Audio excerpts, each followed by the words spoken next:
offered to do this virtually. I offered to do it pre-recorded so that everybody could still benefit from this message.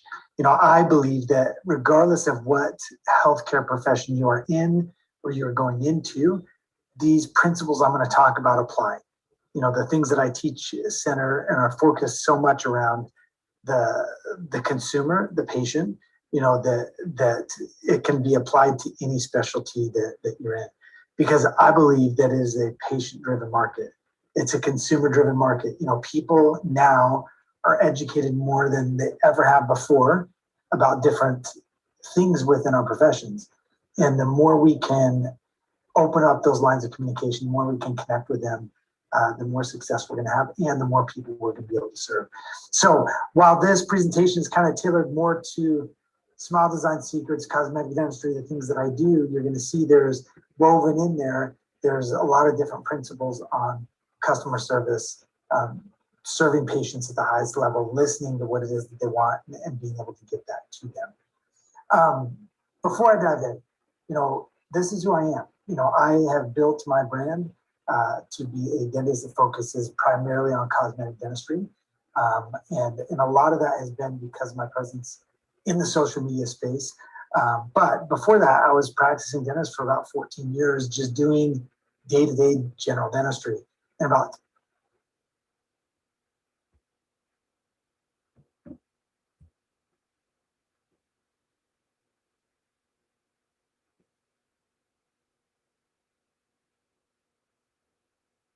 Sorry, guys, 1 second.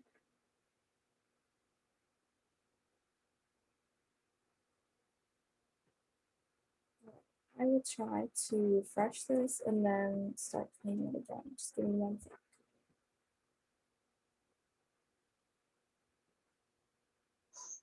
hello. I think recorded videos sent to patients, educating them on what their options are, what things cost, how things work, basically just being there to help teach. But that has led to, a 6 times increase in doing my favorite type of procedure, which is a smile design procedure in porcelain veneers. We'll talk about that here in a minute. With any profession that you're in, with any specialty, I think this is the new model of treatment. There's within Smile Virtual. Smile Virtual is a software platform that I created that is used within the dental specialty space. And within the software, we teach these 4 principles. Number 1, how to get in front of more people, how to attract more ideal patients that are looking for the dentistry that you love to do, or they're looking for the type of medicine that you love to practice. Once you are in front of more people, how to connect with them, how to do virtual consults, let them see what's possible. Once they do move forward with treatment and they're in your office, how to convert them and help them understand the benefits of moving forward. Then how to actually do the work and do it effectively. And if it's done right and use social media to document it, it really is the cycle where the more you do, the more you get to do. The more you become a perceived expert at a certain thing, the more of that thing that you will be able to do. And I think it's the difference between, in medicine, just being a little bit good at a lot of things versus being really good at one specific thing. And I think that's, ultimately that's all of our goal is yes, you need to understand how to practice dentistry, practice medicine, on a large scale, but also that when you really start to become an expert at one thing, more and more people will seek you out for that thing. So my challenge for you as you get into whatever field you're going to get into, take the norms of what you see, the way things have always been done, and respect those, but also be open to seeing it differently. Be open to saying, hey, what has changed in the last 10 years, 5 years, in the last year? What is it that patients are really looking for? What are some ways that I can better serve people? And by doing so, better serve the dental and medical community. So one of the ways that I challenge doctors to see it differently, here's an example of somebody that is unhappy with their smile. And there's a few reasons why. They've got a tooth that's kind of flared out a little bit here. They've got some hypocalcification or decalcification spots from braces here. This tooth is a little bit longer here. They feel like this tooth is a little bit shorter. So the traditional model of dentistry would say, okay, first things first, let's go into braces and let's move all these teeth. Secondly, once that's done, then let's look at replacing this crown here. Then let's look at doing some fillings on these front teeth here. And it's a whole process, and it's a good way to do it. It's the more complete way to do things. But there's also ways to give people what they're looking for without having them have to spend, a lot more money than they maybe have access to. And so with this patient specifically, to go through braces, to make all these changes, do everything, it was almost triple the money that she had budgeted to put towards her smile. And so what I help doctors understand is, hey, if this is really what's bothering her, is the size difference between these two, the length between these two, this tooth here, this one being flared, these spots here, what if we were able to come in and do a conservative filling here, reshape this edge, raise the gum line a little bit with the laser here and here, shape this tooth, what could be possible? And so when you look at the final outcome here, we're able to create a pretty amazing cosmetic outcome for a third of the cost of what it normally would have cost her. And so when I say see it differently, stop and see things from the patient. Yes, there's always, the more ideal or the more complete or the more step-by-step process that's going to be the best way to treat somebody. But at the end of the day, if they don't have the funds to do it, you need to look at different options. You need to look at options that would still work for them, still be conservative, but give them what it is that they're looking for. And I think when you do that, and you really start to see people as people and not as procedures, you get to really treat a lot of amazing people. And so see it differently. Whatever profession you're in, look for ways to help people and make the process attainable for them. Okay, within dentistry specifically, our treatment presentation or our sales process is broken. When you step back and look at it, the traditional model, somebody reaches out like this and basically says, hey, I've been fighting bulimia for 12 and a half years. I know I need treatment done. My teeth are starting to hurt. I don't have the money to pay for things. I am wondering if there's anything that you can do to help me. And I don't have the funds, but I'm willing to pay piece by piece. Well, when we get this as a dentist, this is tough because to treat these cases, when there is eating disorders involved, it's a very complex process. And so what happened with her is the same thing that happened 3 times earlier. Is people would get a message like this and say, come in to see us and we'll go over your options. And they were looking at her as just a procedure and as a patient instead of like really taking the time to explain to her what some of our options were. And so when I got this message, instead of just saying, call my office and come in and see me, technology allows us to get in front of these people today, right now. And so I told her, hey, if you're willing to send me some photos, I will take the time, I'll record a video, I'll send it to you, and let's just talk about some of your options. Okay, and I'm going to do that for free to at least give you an idea of what it looks like to work together, and then you can decide when you're ready, if that makes sense to you. So when she sent me the photos of her smile, it doesn't take a dentist to see that this is a very complex process. Because of what the bulimia had done, it had worn the teeth down to really just little nubs where there wasn't a whole lot to work with. So this is a complicated case. And every time she would go in to see a dentist, they would just write her, sit down and make a list of all the things she needed and give her a piece of paper that was like $30,000 treatment plan to fix everything. So no wonder she was overwhelmed by it all. And I decided to just take a little bit different approach with her.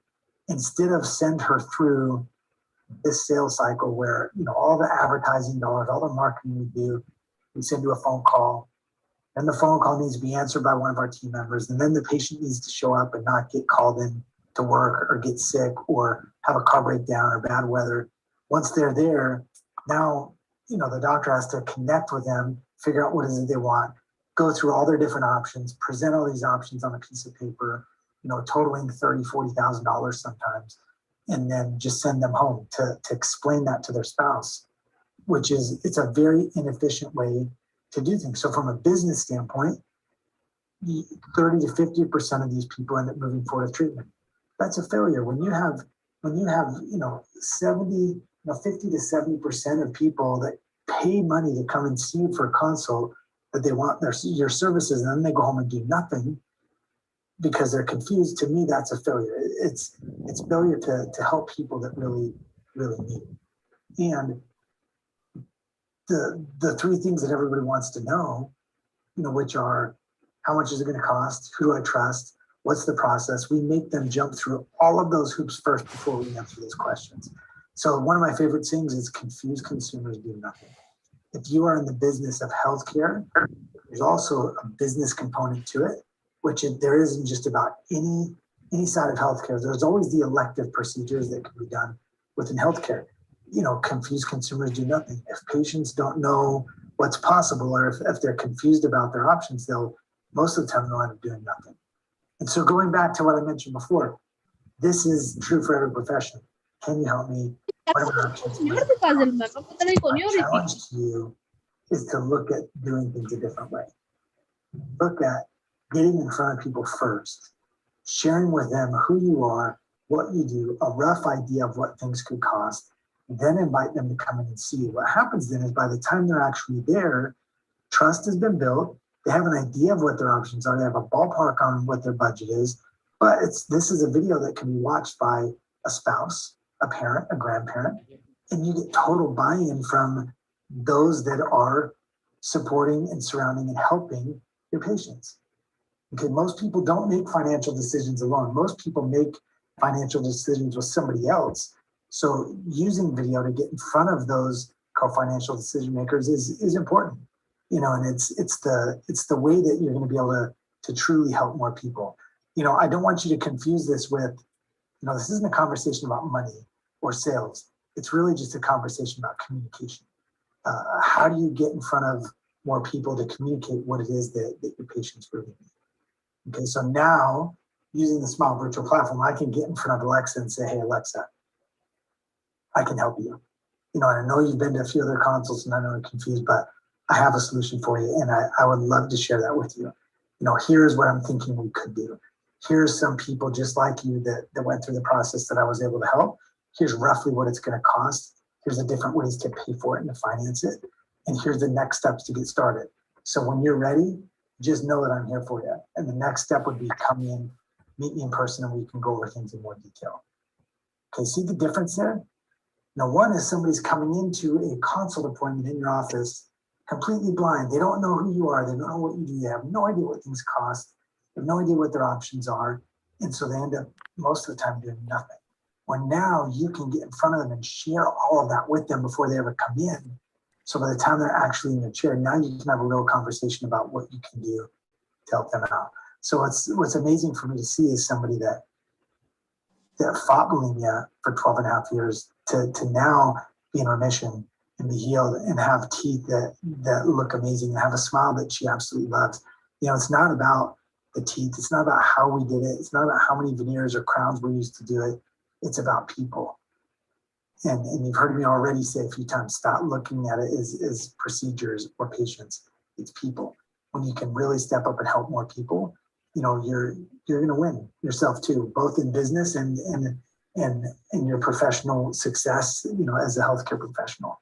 So it kind of breaks down to this. If you knew that if you did the same thing you're doing now, all your marketing efforts, instead of driving them to this old sales cycle and being very inefficient in how we communicate it, if you just send them first to a teledentistry consult, you're going to see that much more success. You're going to see 2 to 3 times the amount of success just by taking time, connecting, and communicating with people and serving them at the highest level. So we nowadays in healthcare, we are in competition for people's time.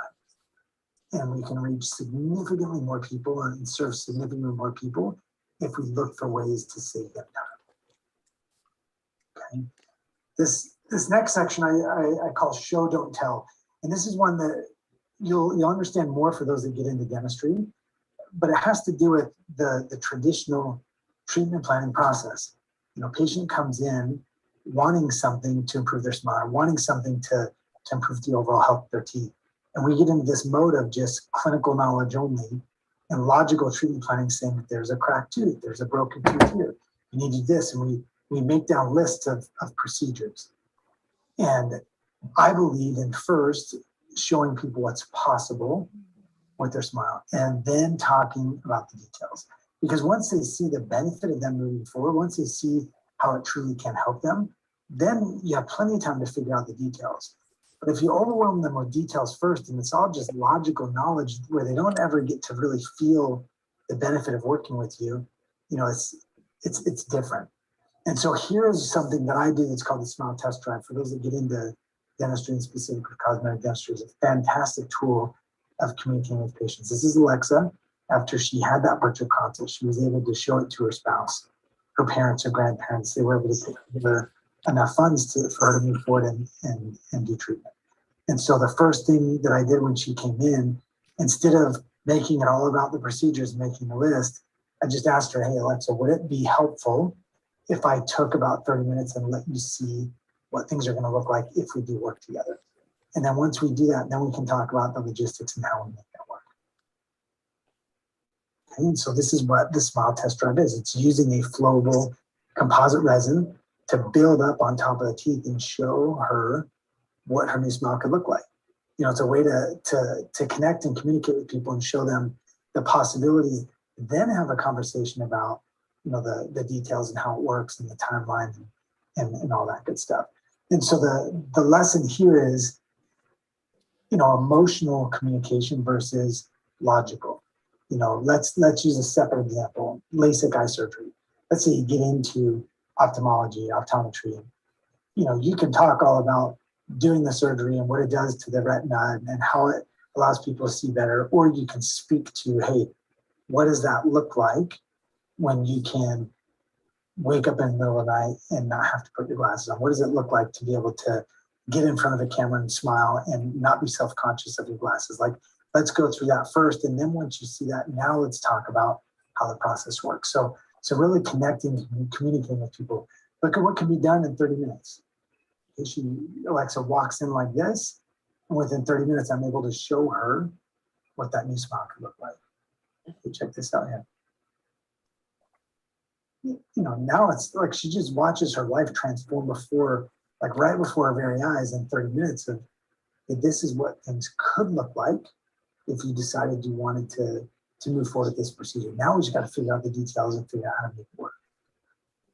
Okay, so always speak to the emotional benefit for the patient and not just the clinical benefit of what it's going to look like to work together. I'm going to go a little bit further within cosmetic dentistry. This is called prep for success. This is all in how we design the teeth when we do porcelain veneers.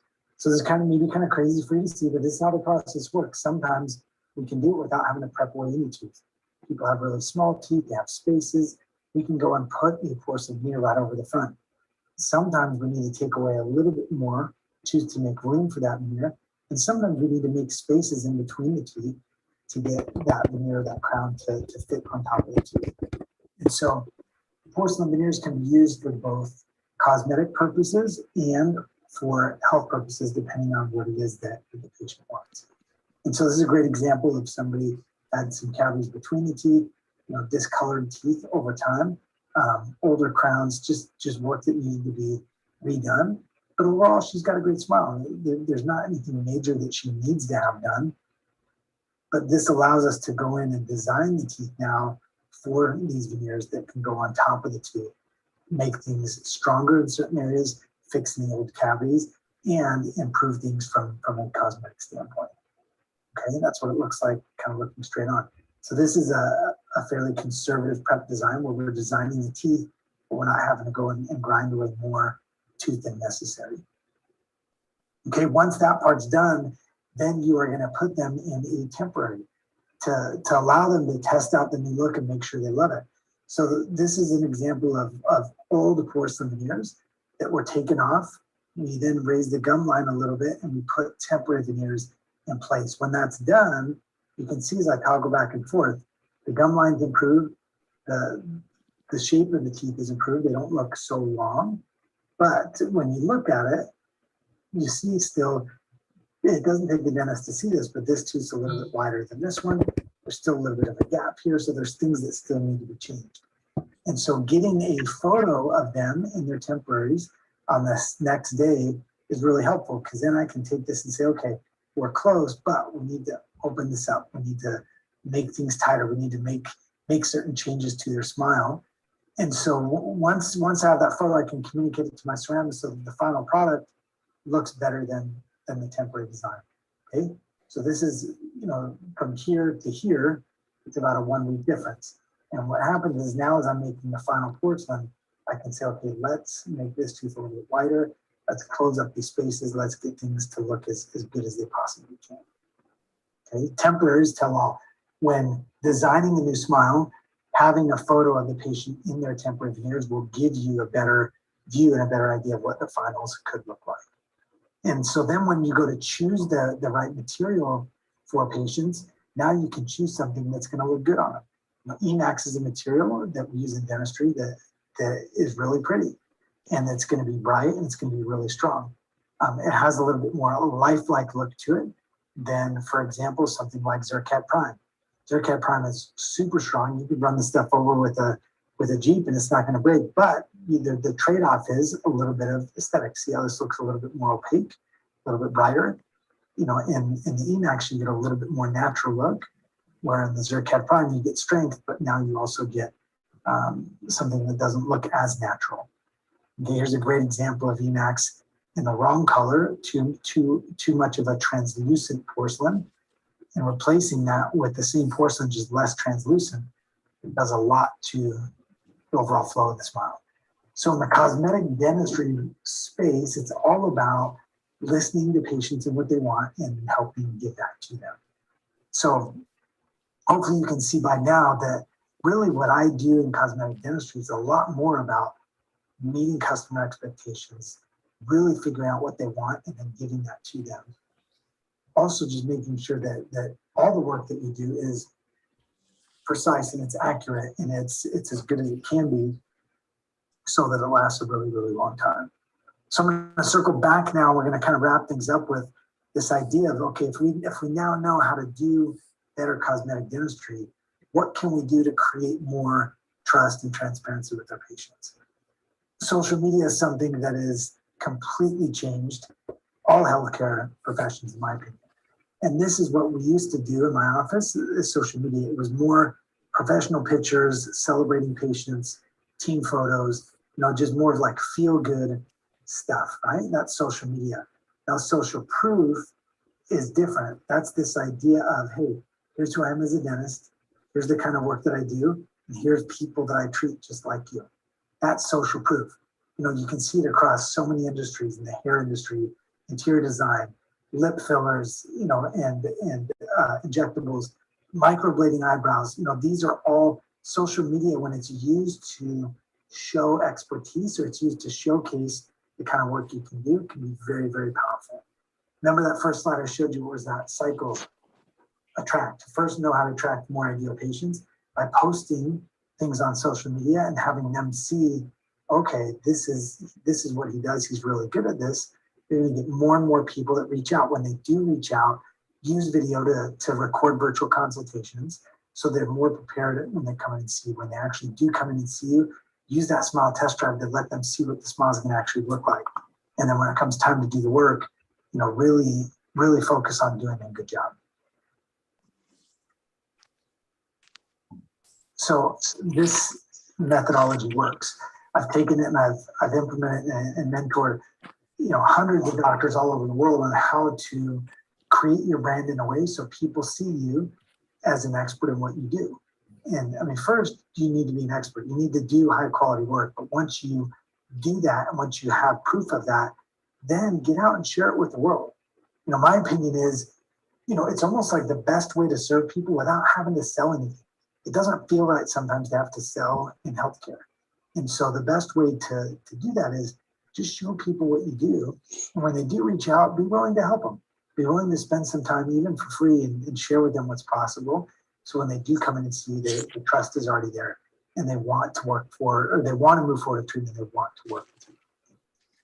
So the message I would end with is this: stop selling. Stop trying to convince people to buy things. Stop selling them treatments. This is healthcare. Just start serving them. Sometimes we think of serving in healthcare as doing free work or provide. No, it doesn't have to be that way. But you can do free work and give them 5 minutes of your time to say, hey, I'm Dr. Harris. Yes, I can help you. Here's what I've done for people just like you. Here's roughly how long it takes. Here's roughly what it costs. When you're ready, we're here for you. Until then, take care of yourself and just let us know if we can be of any help. That feels good to me. That feels like that's a part of that's something I want to be a part of forever, is just being there to help give people what they want. Not to try to upsell them on a crown or a filling or unnecessary dentistry because we need to fill a quota for the day, or we need to get production on the books, or we need to meet production goals. No, that doesn't feel right to me. I'd much rather just help people get what they want, and if you do that, the money will naturally follow, the success will follow. And so first, do no harm, right? First, take really good care of people, in my opinion. Secondly, is just serve people at the highest level, help them see what's possible. Even if it means that they don't move forward and work with you, even being able to refer them to somebody else, like that stuff comes back around, and it'll come back around and bless you in your life. What an amazing time to be a healthcare professional. What an awesome time to be getting into this field. I'm excited for each of you more than you know. I look back and I think it's one of the best decisions I ever made was going into healthcare. So as you move forward and as you get ready to start doing more of what it is you're starting to do, just always remember that it is a consumer-driven market. There was a time where patients would just come in as a doctor, you just tell them what to do and they do it. Well, now people are a lot more educated. They know what's possible. They know what's out there. They just want to make the right decision. So the more you serve them, the more you help them, the more you help communicate that to them, the more successful you're going to be.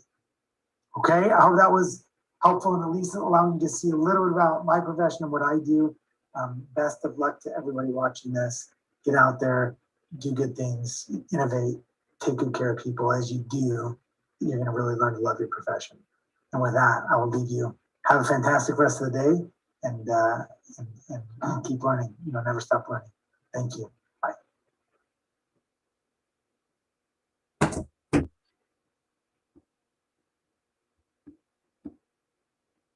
Right. So thank you everyone for Thank you everyone for listening to Dr. Brian Harris's segment. If you are interested in reaching out to him, if you have any questions about his path into dentistry, how he chose cosmetic dentistry, how he went into that field, what it was like balancing work and his personal life, you're more than welcome to reach out to him. We will be providing that session to you recorded in our session recordings, as well as his presentation and his social media contact information. So you will have all of that available to you.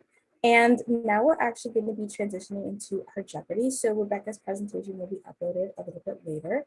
So Alex and Jalen, you are both more than welcome to take it away. So the way this is going to work is they're going to be running a Jeopardy game, and as opposed to splitting you up into teams and sending you into breakout rooms, which would take quite a while, we're instead going to have everyone play this individually, and then we'll be keeping track of how many points you guys are getting and how many questions you're getting right. So if you do have an answer to a question, just make sure you type it in the chat and send it to everyone, and that's kind of how we'll judge. But Jalen and Alex, you both can take it away.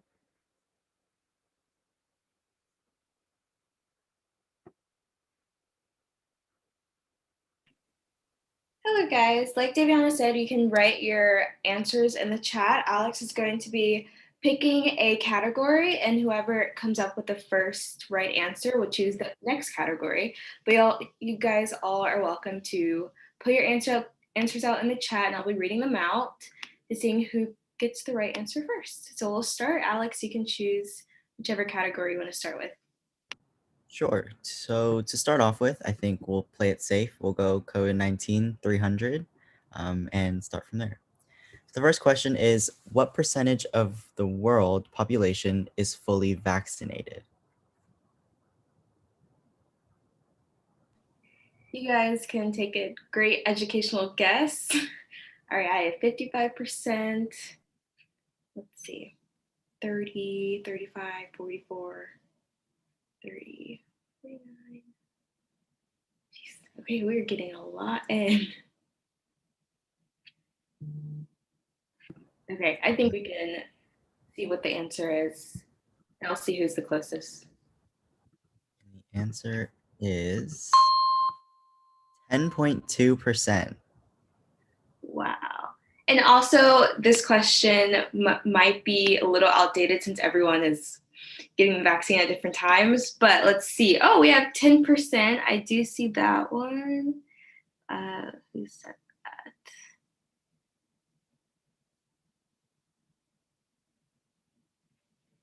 Who said 10%? I feel like I saw it. Did you see who saw it, Alex? Yeah, we got it. I apologize in advance for mispronouncing your name, but Hecleanus.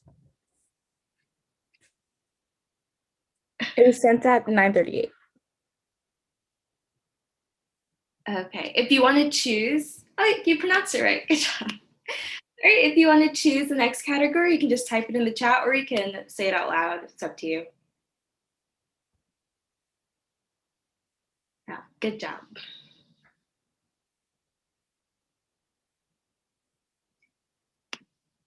Fun facts for 100. Sorry, it's kind of covered. Is it this? Yeah. Okay. All right. Humans share 98.8% of their DNA with which animal? A chimpanzee, apes, or dolphins? Interesting question. Getting a lot of chimpanzees and apes. Yeah, dolphin was a little extreme. Chimpanzees. Oh, this is gonna be a hard one. Okay. All right, I think we can reveal the answer. Like, All right. And the answer was chimpanzee. all right, let's see who said it first because there's so many answers. All right. I think Rule, you said it first. I believe so. From Human Resources. You're part of that's them. If you want to choose a category and a number, well, a price, you're more than welcome to.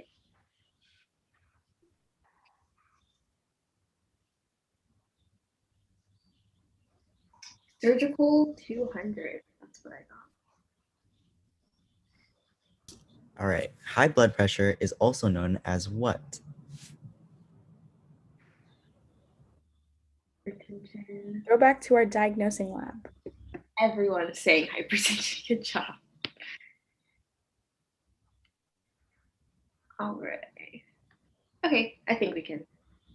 Hypertension. Good job. Okay, so Derek J. Coles, if you want to choose a category and a price, you're more than welcome to in the chat or out loud. Oh, I actually think Elimar and Derek said it at the same time. So you do want to have Derek pick this question and then Elimar will pick the next one? I didn't see that. Sorry. That's okay. Yeah, if you want, we can help you like read out who gets the right answer first too, so you can read out the questions. Thank you. So biomedical 300. Okay. Which molecule contains genetic information that directs the creation of proteins? RNA. You guys let him finish. RNA. All right. We can reveal everyone saying, yep, RNA. Good job. Okay, so I think it was Sonia. Yeah, Sonia. All right, you can choose a category and a number. Oh, wait. Fun fact for 500. Okay, what is carbon black? Definitely a 500 question. What is carbon black? Carbon black. Is it?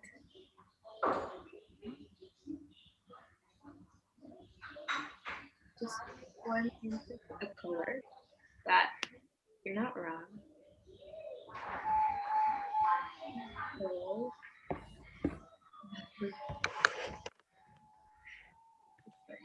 okay, I think you can reveal the answer now. The first lung cancer, I think. All right, carbon black is an air pollutant emitted by vehicles that can cause respiratory and cardiovascular health problems. So Sid was correct. It's like a little soot paste that you can find on like vehicles if the exhaust that can air pollute. So I'd say soot. I'd take soot. So Carmina, if you want to choose a category and a number, you're more than welcome to. Surgical 500. Okay, what is the only part of the body that can't heal and repair on its own? The heart, nostril, or tooth? You guys are so fast. Tooth, heart. I'm getting tooth and heart. No one thinks the nostril. Don't think. All right, I think we can do the answer. Tooth. Okay, let's see who said that. I think Claudia. I believe so. Yeah. Claudia, if you want to choose a category and a number. Biomedical 400. What organism is not a eukaryotic organism? An E. coli bacteria, grass, or tapeworms? Getting a lot of E. coli. I have 1 for grass, 2 for grass, 3 for grass. A lot of E. coli. Okay. Oh, I think I think this answer was a little messed up. Jalen, do you remember the answer to this one? yeah, it's E. coli. It's bacteria. Okay. Good job, guys. Okay. So I think E. coli was the first one. So lean. If you want to choose, oh, here we go. Okay, neurology 200. It is prokaryote. Yes, Sonia. Okay. Label at least 3 sections of a neuron.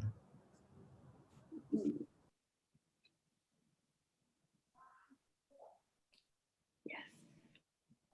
Cell body. Yep. You guys are doing this.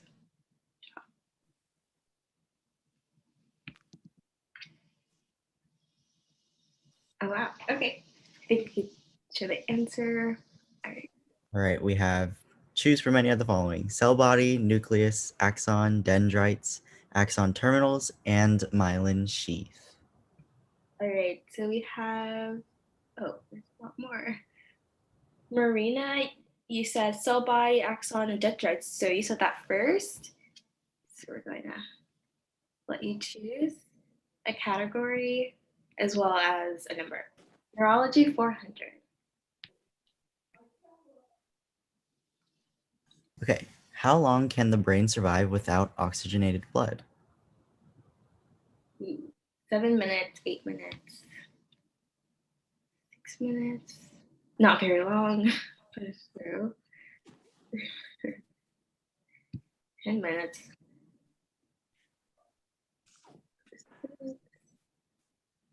Let's see. No, so this one. I think we can show the answer now. So actually 4 to 6 minutes before the cells begin to die, and after 10 seconds, you lose consciousness. All right, so let's see who was 7 minutes, 4 to 6 minutes. Okay, so Carmina, you said 6 minutes first. Oh wait, actually 4 to 6, which was Almeria Toda. You got it exactly on the dot. So if you want to choose a category and price, you can. Fun fact for 400.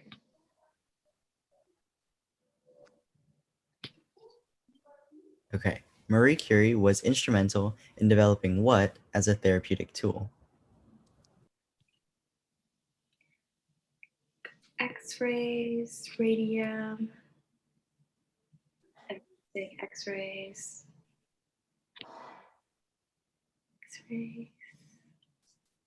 gamma ray tracer.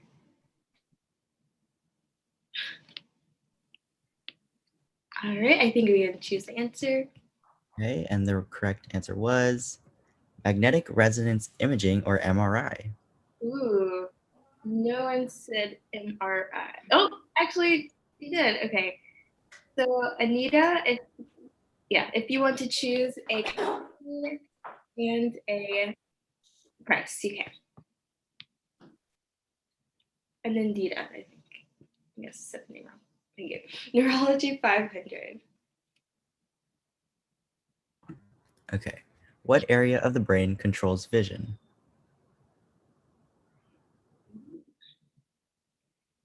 Temporal lobe. I said temporal. Temporal. Okay. Right. Okay. I think we can choose the answer. I feel like everyone's saying the same. All right. Correct answer was the occipital lobe, which is the back part of the brain that is involved with vision.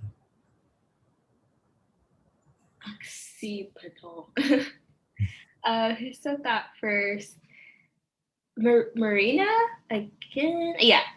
You can choose a category as well as a number.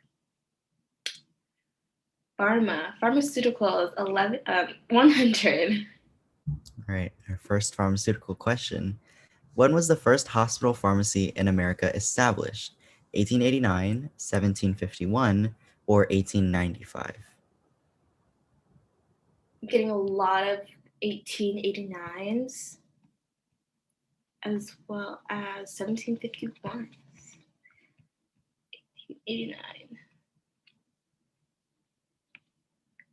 All right. I think you can show the answer now.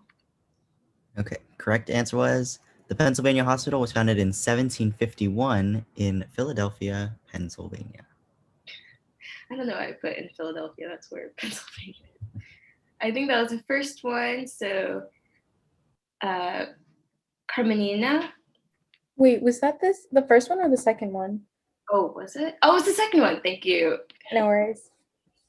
I don't want to pronounce your name wrong, so I'm going to say Hetanishi. Yeah, I think so. Pharma 200. What's something helpful you can give to a person who might be having a heart attack? Aspirin, Tylenol, or chest compressions? Chest compressions. We're getting a lot of those. One, we have aspirin. So 1 and 3, we have no Tylenols. Tylenols. This one was actually really interesting to me because I didn't know either. And the correct answer was aspirin. Sorry, just to elaborate for 1 second. So I'm actually really glad that a lot of people are saying CPR, even though that is the wrong answer, because hopefully it brings you guys back to what we talked about in our CPR workshop, the difference between cardiac arrest and a heart attack. So cardiac arrest, heart's not beating, you need to do compressions, lock your hands like that. You guys know the drill, you were all there. But for a heart attack, heart is still beating, an artery is just blocked. So you can't do chest compressions because you're trying to restart something that's already working fine. There's just an artery that's blocked. So please keep in mind the difference between cardiac arrest and a heart attack. So I'm glad you guys had this questioning because it's a great refresher. Welcome. No. But that would be bad with chest compressions. Probably hurt more. All right, to the next one. Oh, let's see who got that one right. Is that I think that was the first one. So a lot of 3s. Oh, give me 1 second. I'm trying to scroll back up. Okay, so I think it was the first one. So Hitanishi again, if you want to choose a category. Okay, Biomed 200. Sorry. Okay. Which cells fight foreign organisms in the body? Yep. White blood cells. Quick with the answers again. Yep. All right, we can choose the answer. We'll show the answer. Good job. Blood cells. Glad you guys know that one. So, rule, if you want to choose a category, you can. Oh, and a number. Neuro 300. Okay. How many brain imaging techniques can you name? Say your name best. A bunch. MRI, CT, MRI, CT. Oh, how everyone's saying the same thing. MRI, X-ray, CT, and PET scan.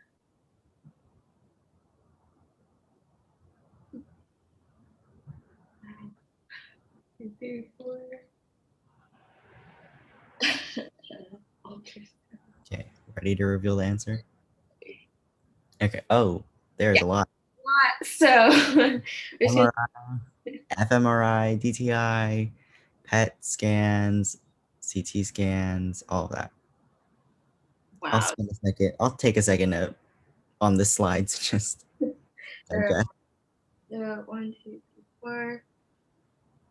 4, 1, 2, 3, 4, 5. Okay, so who had you did? Oh, I just lost it. 1, 2, 3, 4, 5. Okay, so Anita, you had 5, which was the most. Well, it wasn't the most, but you did 5 first. So if you want to choose a category and a number, you can. Biomed and neurology are getting a lot of hits. Surgical 300. All right. Name 3 surgical instruments. Apple. That's one. Reception knife and scissors. Apple attractor and suction. Yep. Knife. All right, I think we can reveal the answer about now. So there's a lot more than this, but let's see who has it. So scapular tractor and suction. Derek J. Coles, you said that first, very first. So if you want to choose a category and a number, all of you guys' answers are correct, by the way. Big tubes. Surgical for 400. Okay. What is the average lifespan of a red blood cell in the normal human body? 120. 6 days. 100. Wow. Okay, you guys are saying the same thing. Oh, okay. Think we can choose the answer. Everyone's saying it. 4 months. Which in days, you know, 4 months in days, because everyone's saying days. I'm just gonna say it's 120. I think. I hope. I think it's about 120. Yeah. Okay. All right. Let's see. Rule, you've been getting a lot of correct answers. Would you mind if I choose someone else just so we can have a little variation who chooses? You can say yeah. Yeah, thank you. All right, let's say, let's pick someone who hasn't gone yet. Himani, if you want to choose a category and a number, then you can. Neurology 100. All right. Last in the neurology category. How much does the brain weigh?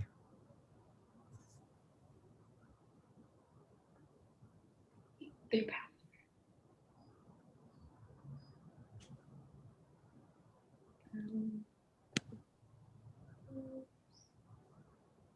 Oh, I forgot everyone uses like different. That's cool.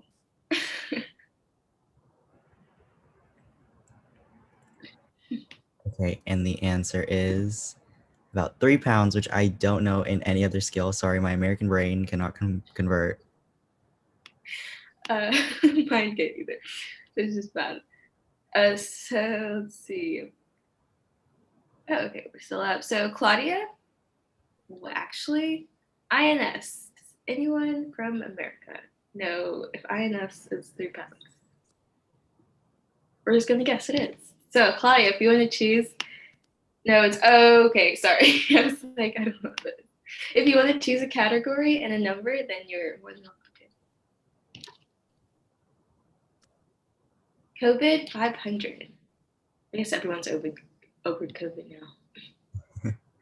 All right. What are other viruses belonging to the coronavirus family? SARS. Yeah. All right.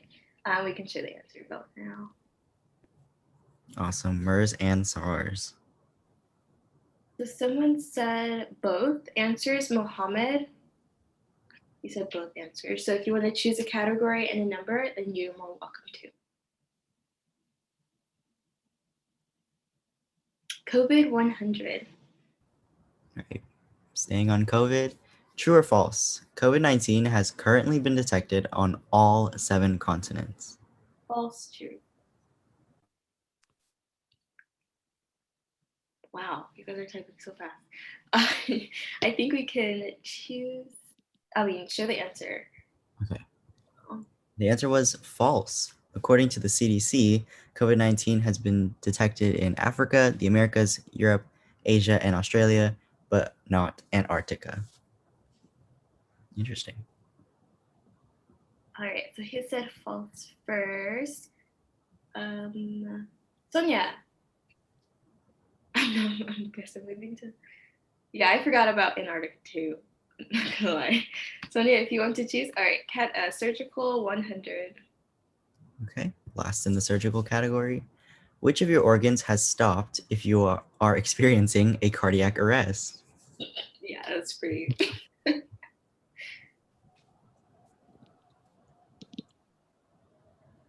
Yep, all hearts. Awesome. Good job, guys. Yeah, that one was pretty self-explanatory. So I'm gonna choose someone who hasn't gone yet. Let's do Almira. I think you have. I remember saying your name. Let's do Hamza. If you want to choose a category and a number, you can.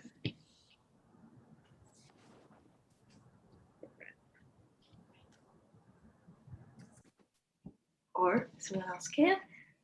Okay. Pharmaceuticals 500. All right. Which instrument used for listening to the heart was invented in 1817? Buenos días. Job, right? Sí, da un momentito, por favor.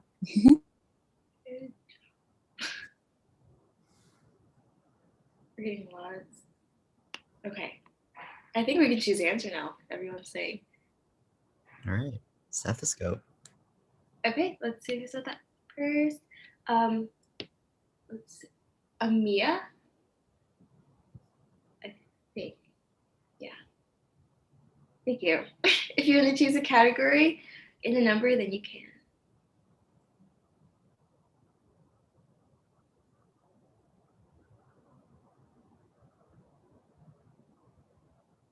COVID 400.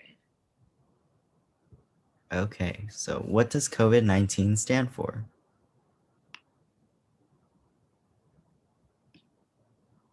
Coronavirus 19. Coronavirus. Yeah. Coronavirus disease 19. Yeah. Pain. December. All right, I think we can choose the answer now. So the CO stands for corona, Vi stands for virus, D for disease, hence coronavirus 19, and of course 2019. Oh, I forgot to put that. So let's do Almira. If you want to choose a category, you can. In a number, of course. Biomed 100. Okay. What is a salmonella? Yeah, it is bacteria. I tried to do like easiest to hardest, so 100 is supposed to be easy. Bacteria in raw food. True from raw fish and chicken. Female salmon. All right, I think we can choose the answer. All right. Salmonella bacteria are responsible for more hospitalizations and deaths than any other type of bacterium or virus found in food. Yeah, I just wanted to put that there. All right, so let's choose. Try to choose the one who has not gone. Julia, if you want to choose a category and a number, you can.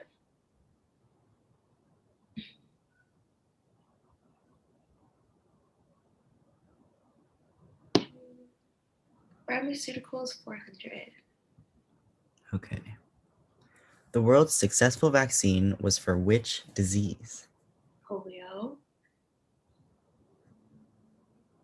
Smallpox. Smallpox.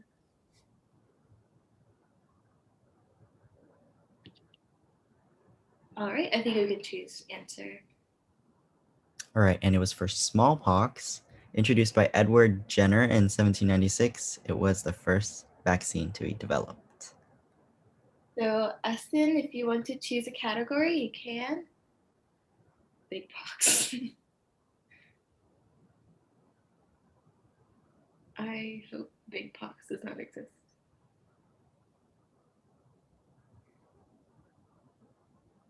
Who did I say? Biomed 500. All right, last in the biomed category.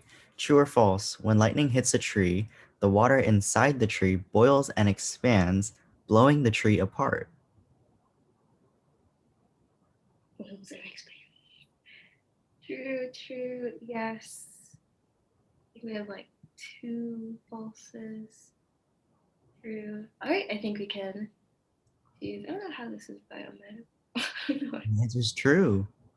True. Yes, it is true. I didn't know that. I think I was supposed to put that in fun facts.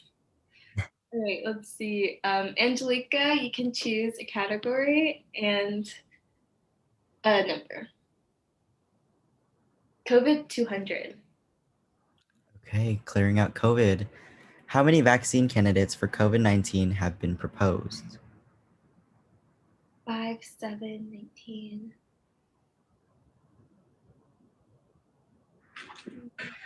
Oops. 14. A lot of variation in numbers. I think we can choose a category. I mean, Okay, and the answer is actually 120, or more than 120 actually. According to the World Health Organization, more than 120 vaccines have been proposed around the world. yeah, I didn't know. All right, so let's see. Yeah, you guys were a little bit off, just a little bit. So if let's see who had the highest number. I think 12, 14 was the highest number. So, oh no, 20. So, Hermione, I think. Sorry if I'm saying your name wrong. That's it. Oh, cool. All right. All right. So you can choose a category and a number. Random facts for 300. Okay. What blood type do you need to be a universal donor? Wow. Oneg. Jeez. Okay. I think we can show the answer everyone's saying. Okay, O negative. All right. Negative. So I'm going to choose Carla. If you want to choose a category. Okay. Pharmaceuticals 300. Okay. What enzyme is responsible for breaking down starches?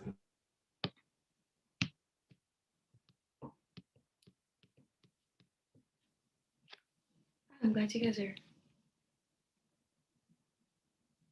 type really fast. Because I don't think I can type that fast. All right, I think we can share the answer. And the answer was amylase. Are correct. So I'm going to choose Josh. Sorry, Josh, there's only one category, only one right answer. Yeah, we can just. All right. What medical term means without symptoms?